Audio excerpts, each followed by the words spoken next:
Jazz Fest at Aaron Davis Hall on the campus of CCNY. Jazz is an American tradition out of New Orleans, and Harlem has a rich history of jazz that goes back to the Harlem Renaissance.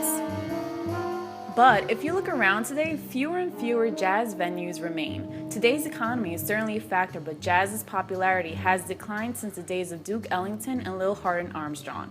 But will American jazz be able to survive, or will it go away along with these historic spots that once meant so much to this community? We checked in with CCNY jazz students on the topic. I think people don't appreciate jazz as much as like 10 years before or so. Maybe I think people nowadays more likely like to listen to a simple music, rather than the music they can appreciate with little more studies. Here in New York, there definitely is a sort of cluster of people who appreciate jazz when they go out to clubs and restaurants, but it is, currently more of a fringe music to appreciate if you're a listener these days. CCNY professor of jazz studies and director of the Jazz Festival, Mike Holliber, disagrees. It is appreciated. It may be harder to build an audience because I don't think jazz has that publicity machine that pop music has, or the social net, the computer net established that pop music. It doesn't have the record companies or money makers behind it that seem to really generate the energy that sells some other kinds of music. It seems like that's what it takes now. Holliber sees a shift in where jazz gigs can be found.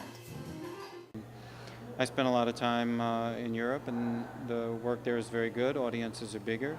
I think in Korea, getting more respectful as time goes on. I think more jazz musicians are coming out.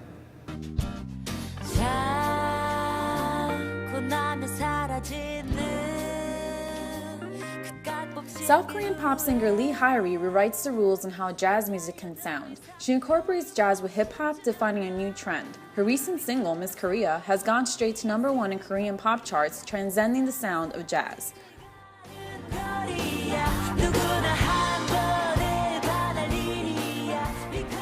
Professor Holliber, who also works as a freelance composer and pianist, says that everything, including jazz, evolves over time.